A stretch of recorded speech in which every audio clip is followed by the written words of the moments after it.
Hey, mamas, and thank you so much for joining us today. We so appreciate your time, your 30 minutes. We're so honored to have you.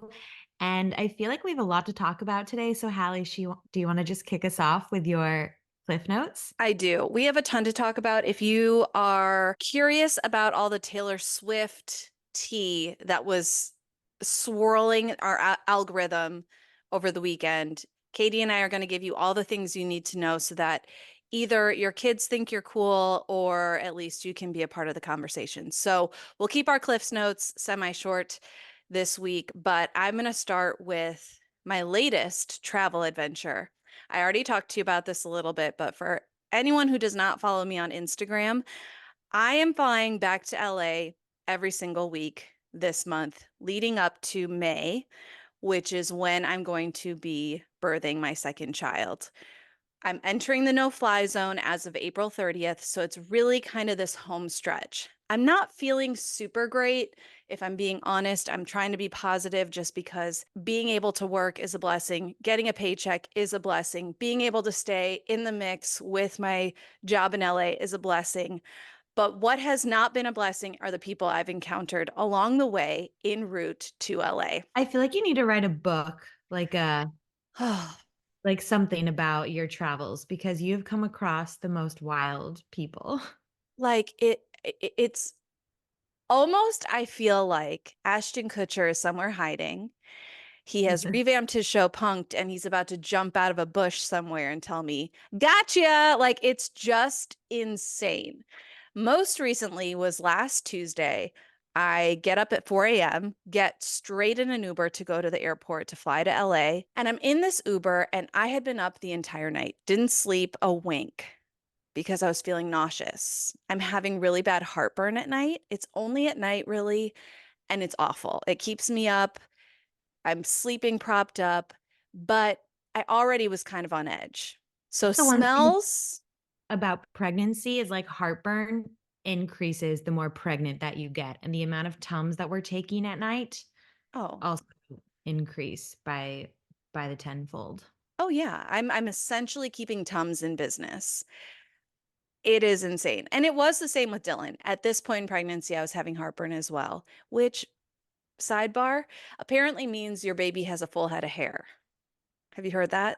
I have heard that. Mhm. I guess I can see that. Yeah. I mean, I Dylan also did have hair. All that to say, I get in this Uber and the man hotboxes me with his fart. mm, It was so foul.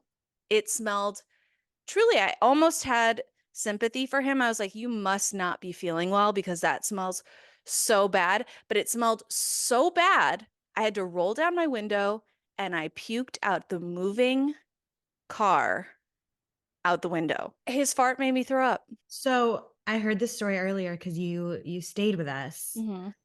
but hearing it again and also experiencing nausea, I literally just took my Zofran to help with the nausea. It just all feels like it's just coming back up. Just here, like, ugh. Those are my puke sounds. Yeah, it was a full-blown hurl. Like full-blown empty stomach, managed to pull up dinner from the night before puke sesh. Like it was I know, I'm sorry. It was terrible. And I'm like, am I gonna get charged like the cleanup fee because this man farted? Did it land on his car like the puke? I Or don't did think so. We it checked when we got to the airport. He was pretty nice about it.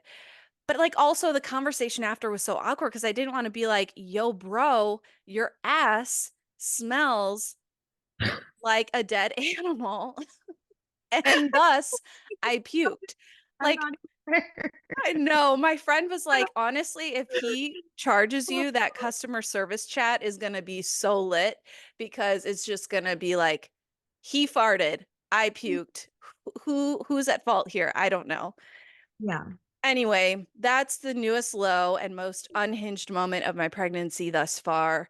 And I would like to add to that, I've entered the stage where under boob sweat Mm, yum. is like, let's just take a look. Oh, yep. See? Nice little spot Yeah. right there. Yeah. Yeah. Yep, Yeah. nice little spot right there. It's like it can be cold outside, and I put tissues under my boob to try and soak up some of the sweat. It's a real cute season over here at my house. So those are my cliff notes, Katie. So I have a few updates. Okay. First, speaking of pregnancy boobs, I went down a rabbit hole as I do because I started leaking milk. I guess it's normal. It can happen when you are past 16 weeks. It's only happened twice now and it's not a lot, but it was enough for me to be wearing, just like a light baggy t-shirt. And Jason and I had just gotten Kaya down and we were going to watch our show. Fallout, by the way, was great if you guys have not watched it. And he was like, "Are you leaking milk?" And I looked down and there was just a giant wet spot over my nipple. It also happened yesterday on the other side. So love that for me. Love that. How now, okay.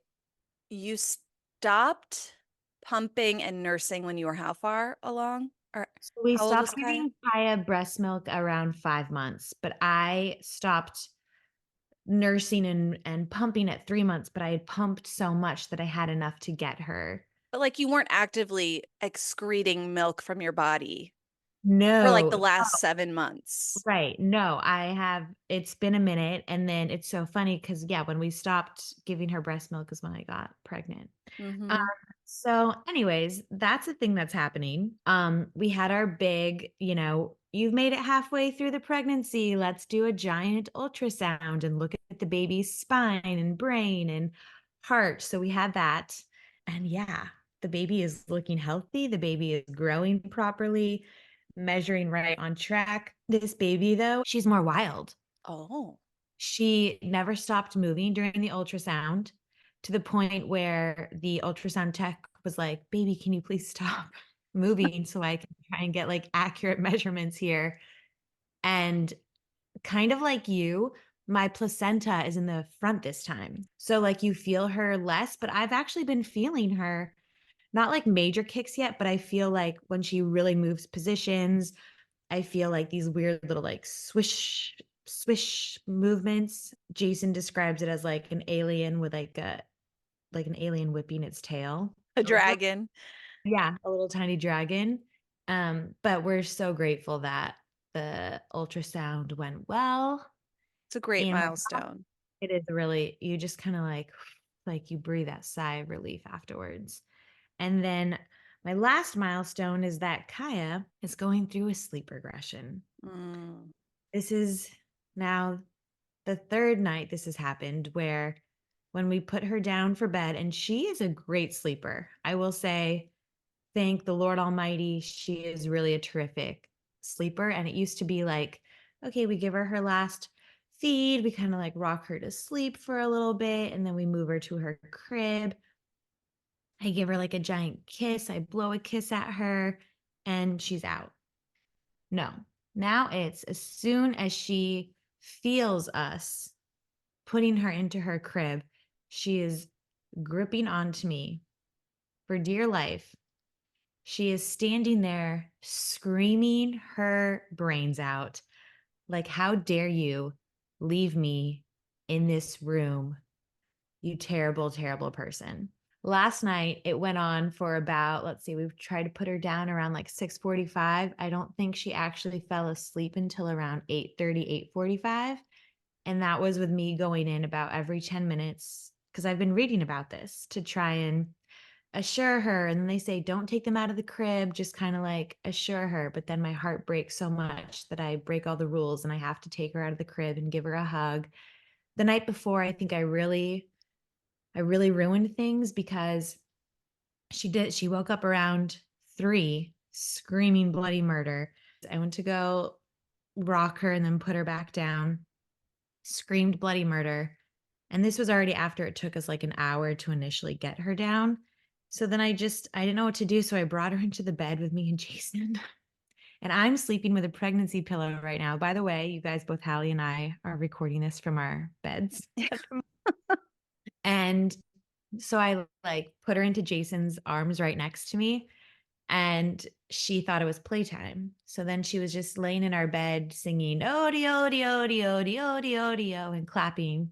So then Jason was up with her for literally the rest of the night. I want to And tell you that this is it. Just get ready. The regressions happen. They just happen. this is really the first real regression we've experienced with her. So I think Yeah, we're like, what do we do? And are we bad parents? Are we doing it right? Like, what have we done wrong?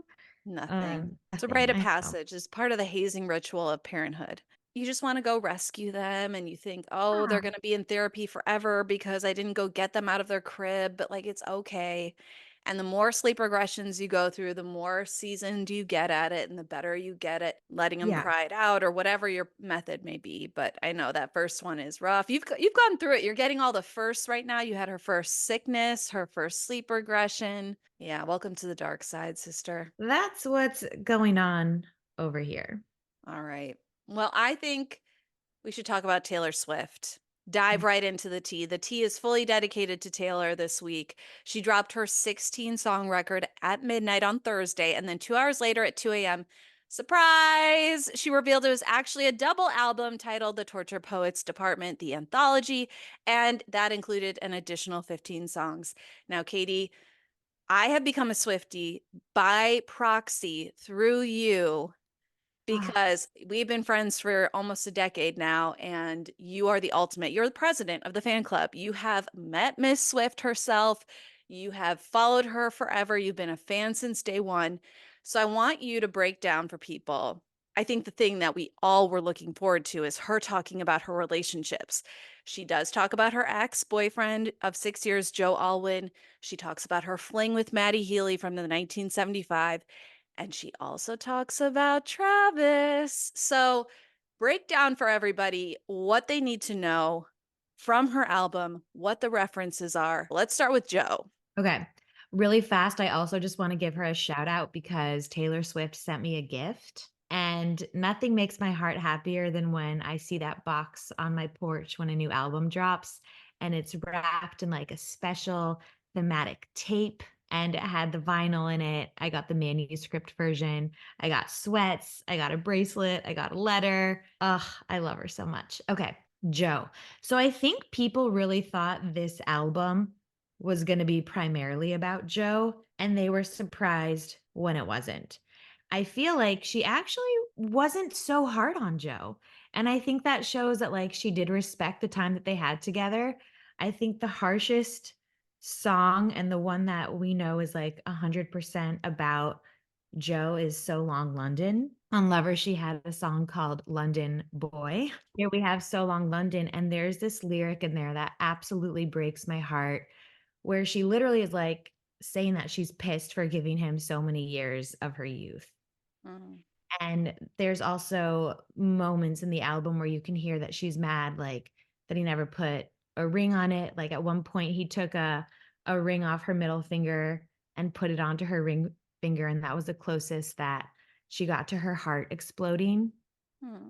And it's Oh like, God, right? Taylor. Isn't that like so awful? And then you also hear her sing about like how she lost the color in her face and I think that relationship really just like ran its course, but they both just like stayed in it fighting for it for so long to the point where it just I think became toxic in a weird way to both of their mental health and I feel like this album so much is about her mental health. What I was surprised about is how much she Matty Healy from the 1975. But then upon further inspection, she and Matty go way back. And I knew this, but I think I didn't understand the gravity of just how intertwined their lives were. They go back a decade, 2014. So romantically, they go back a decade? Or because we People know they've don't, done music together, they've sung together, they've been in the same community, but is it confirmed that they had a thing back then or?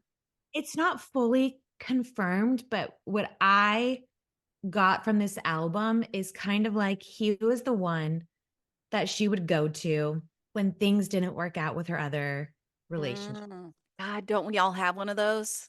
you know? And I also think she felt like a kindred, like artistry connection to Mhm. him, which is like very clear in this album. And I think, you know, when you meet someone and there's instant chemistry and she does sing about their chemistry, I feel like this could have been like a situationship or like a hookup here and there for, yeah, in between all the relationships and, yeah, over the past 10 years. I think that that makes sense. I mean, at some point, I I think it's safe to say that she like loved this person. Mm.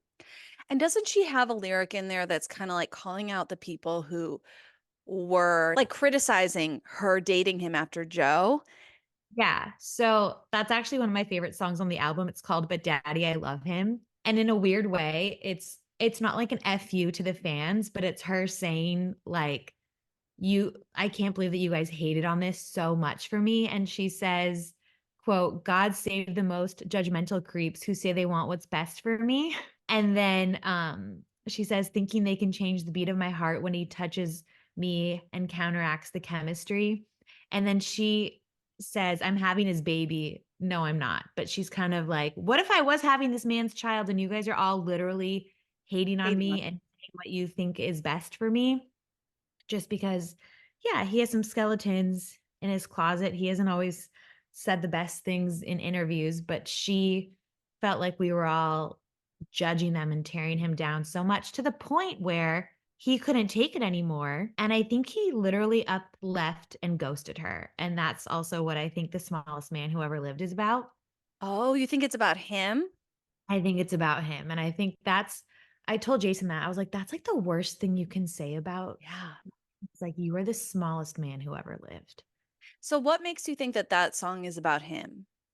So I think the way that he like up and left her, and this is also why I think when we go back to Midnight's Question is also about him. I think there's actually a lot of songs in her discography that point to being about Matty Healy over the years that we Mm, had no idea. But I think it's about how he left the situation, mm, like left what was happening. And I think she really wanted to explore what was potentially between them finally. I think in a lot of her songs, she calls him Peter, as in Peter Pan. Same thing with Cardigan, like Peter losing Wendy. And then on this album, there's a song called Peter. And I think in 2014, he was so young and not ready for a massive relationship. And then 10 years later, she thought, okay, this is the moment. I got out of this relationship. We're both single. We've both grown up. We can do this. And I think he was so overwhelmed by all the hate. And that's not what he wanted for himself as an artist. And he's talked about that before, not wanting to be like a role model per se. And I think he just couldn't take it anymore, which we know is one of Taylor's greatest fears, right? Is, and she sings about it in The Archer, like, who could stay? Who could stay in this with me? It's a hard life. He played into like her biggest fears of just like up and abandoning. Like, I think initially he was like, all right, let's finally freaking do this. I'm here to pick up those broken pieces. She was fresh out the slammer, aka fresh out of jail with Joe, which is another whew, song. Imagine comparing your relationship to jail. ouch. Not nice. He's a little not unhinged, but he's hard to predict. And he did say something at one of his shows, like kind of alluding to like, be careful what you say about me without calling out Taylor directly. Did you hear about this? I did. I think he was worried about what this, like, only they know what happened between them, right? I Right. think he was worried. And I think if this is the worst thing that she's, yeah, it's still bad. Like, you're the smallest man who ever lived. But I'm sure whatever happened is much worse, at least from her end. We also don't know his side of the story, Yeah. But you you know. did mention The Archer and like who would stay. And we know when Travis Kelce went to go see her at the Eras tour, he held up the sign saying, "We will stay." She also has songs that are about Travis, which I think people were a little surprised she could turn it around that quickly. But tell everybody what references she makes to her man. So there's two songs that really stood out to me upon first listen. The first is like The Alchemy, which starts off, I think, more so about Maddie potentially and then gets to Travis towards the end. But there's a song on there called So High School, which is so cute. And Oh. it's definitely about Travis. In the lyric video, she highlighted their initials. And it's just about how he makes her feel. And I think when she posted this video for the Fortnite challenge where you kind of like share a glimpse of your life, like 14 days or whatever it is. And I think that was her way of saying, like, yeah, this album was really hard and I really went through it and my mental health was affected and I was at a really low point in my life and I was trying to deal with the perils of fame and Now I'm happy. And I think that video and like those clips, like there's clips of them, I think in Singapore, there's one of her cooking and he's kissing her.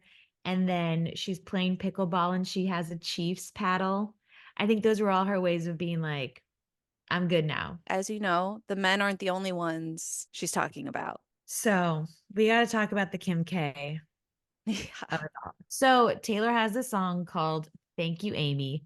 The K, the I, and the M in the title are all capitalized to spell out Kim. Mhm. I think that makes it pretty damn obvious that this song is about Kim. If you guys aren't familiar, like a just quick synopsis of the beef between them goes way, way, way back. It kind of started when Kim's now ex-husband, Kanye West, hopped on the stage at the MTV VMAs in 2009 and declared that Beyonce deserved the award that Taylor had just won. In 2016, she kind of called him out publicly for rapping on one of his songs, like Me and Taylor Might Still Have Sex. I Made That Bitch Famous. Then Kim came to Kanye's defense and she released this phone conversation where she claims that Kanye actually got permission to use those lyrics in his song Straight from Taylor. She also posted a bunch of snakes on National Snake Day that year, like calling out Taylor. But then in 2017, you'll remember Taylor dropped Reputation, which was kind of her revenge album. And a lot of those songs were rumored to be about the beef and the whole feud. And in 2020, Taylor actually addressed the phone call when the full phone conversation was leaked, saying, like, okay, this actually proves I was telling the truth the whole time. She kind of said, you know, you put my family and my fans through hell for 4 years, this whole thing. It seemed like they had kind of buried the beef and that they weren't feuding anymore. Kim danced with North on TikTok to a song by Taylor. She said she actually really liked her songs in an interview.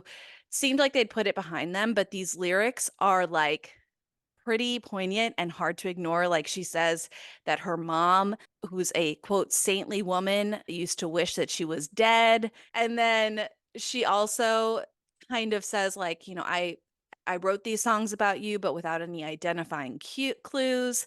And then she says, and one day your kid comes home singing a song that only us two is going to know is about you. I mean, she kind of let Kim have it. Clearly, she still has feelings about everything that went down. So listen, if someone tried to derail my career to the point where she like literally almost didn't come back. Like this really put her into a sad spiral moment in her life. I don't think it's fair to say like get over it. Like this person literally had such an effect on her. I will say stemming from that, Reputation is one of my favorite albums of all time. And that was like kind of that after that moment, that album that came out with her having something to say. I never speak poorly about Taylor and I don't want this to be taken that way. As a mom now, I don't know that she should have put the lyric in there about the kid. You know what? I think that's fair. I think that's I fair to think you say. can have the beef with the mom, and I think you can be upset, and I think you can be angry, and I think you can forgive in your own time, or you can forgive and not forget, as Taylor always likes to say. But I don't know if I like the involving your kid. Do you agree with me? I agree. I do agree. I think, I mean, she wasn't criticizing any of her children, which I think, Oh, you know, it was very just much a like we're reference to gonna what have this. really happened. Like her kids are dancing to Taylor Swift songs on TikTok, and that must be a Such a semi-glorious moment for Taylor. totally. But you're right. I think there are lines we probably just shouldn't cross. You know, just I didn't think it was necessary. But damn, that one would sting. Yeah, absolutely. Overall, I really like this album. I like that we got so many songs. There's another song on there called The Black Dog that was supposed to be like a bonus song, and it's on part two, like the anthology version that I can't get out of my head. And I love it so, so, so, so, so much. But I did feel like this, the way that this album ended, felt like a real like ending to me for some reason. I hope it's the end of her need to address drama. I just hope that like her, Yeah.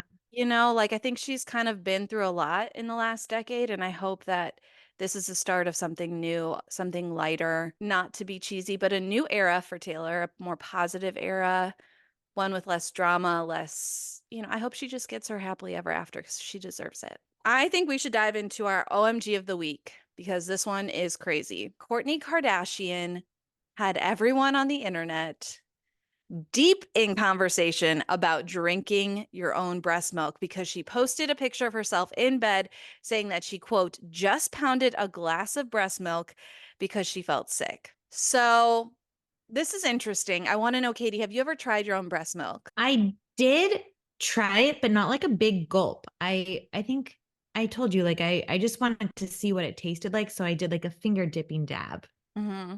situation just to And see. your review? It tasted like Lucky Charms milk. Yeah, it's so That's how I sweet. describe it. Yeah, it's sweet. I don't think I I could ever drink a full-blown glass of my own breast milk I or also anyone else's for that matter. no. I also feel like it's so precious. Like to me at least, I felt like it was a labor of love to get all that milk that I wanted my child to have every last drop. And when I accidentally knocked over some breast milk, when I tell you I cried real tears, I cried real tears. When Andrew once poured, like, I'd say maybe a shot glass worth of milk into the drain, Oh, I was like, what the fuck are you doing? That is literally like my nipples have been sacrificed for yeah. that milk that you just poured down the drain, that perfectly good milk. What are you doing? Like, I was like, savor every drop. You know, I get being holistic and stuff, but would I drink a glass of my own milk to feel better when I was sick? No. But like, No. you do you, Kourtney. I know she's very into like natural remedies and all the things, but like, holy Would shit, a whole glass. would you ever eat your own placenta in like a pill version? Okay, so this is very interesting you brought this up. I was not against it, and I wanted to know a lot about it when I was giving birth to Dylan. So I did a lot of research. I talked to my doctors. It just so happened that when I was talking to my doctor about having my placenta put into pill form, Cedar-Sinai Hospital had just released a memo to all doctors who deliver at the hospital saying, please discourage your patients from doing this because a woman had gotten extremely ill from eating her own placenta. So my doctor discouraged me, said that the science isn't actually there to warrant doing it. It's more of a placebo effect. I wasn't against it, but here's something disgusting. My doctor, when I delivered Dylan on my birth preference sheet, I said I wanted to see my placenta. I was just curious, like, what's this thing that's been nurturing my child for the last 9 months? Right. Showed it to me. The nurses then said they had a woman come in with a NutriBullet, With the blended her placenta, and drink it. Oh, that is, we Yeah. all dance to the beat of our own drum. Right.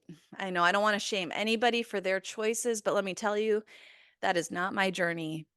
I No, saw what that it's placenta looks like, and it is, bloody and bleh. yeah, it's an organ. Oh, I would have puke all over I again. know. From placentas and breast milk to a mama we love. I do feel like this episode is very celebrity heavy, and normally we aren't this celebrity heavy, but the mama we love this week is Rihanna because she's keeping it so real about wanting post baby plastic surgery. I know that this is not something that we can all do or that we all even want to do. I think what we like about Rihanna is that she's always just saying what's on her mind. And that's why we love her. So I know this journey is not for everybody. I don't even really think it's for me. It's expensive and we don't have that kind of cash just laying around for post baby plastic surgery. But that being said, she told Interview Magazine that she doesn't want implants. She just wants a lift. Quote, I haven't done enough research to know, but I heard that you might have some scars. And then she said, quote, I want my titties pinned back to my shoulders right where they used to be. She also said she doesn't ever want to have a tummy tuck because she doesn't want, quote, a new navel. Interesting. You know Have you what, thought though? about getting surgery post baby? Like, is that something on your mind? Andrew said if that's something I want, he fully supports it. He's down for the expense. I don't know yet. I will say I've thought to quote Rihanna, titties looked pretty good after 8 to 9 months of breastfeeding Dylan. So we'll see. I mean, going back to back, I've heard, the boobs take a toll. Yeah, So we'll see.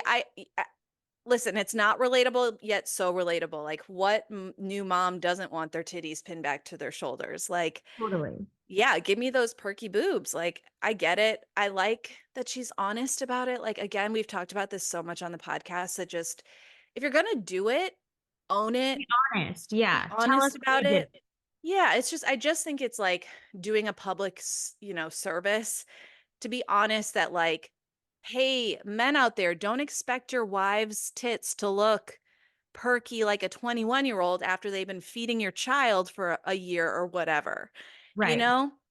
Because it's just kind of setting this unrealistic expectation. And it's honestly just a kindness you can do to be like, this Yeah. isn't normal. It looks great. And it didn't before I spent some cash on it. So Like we people love post, you, Riri.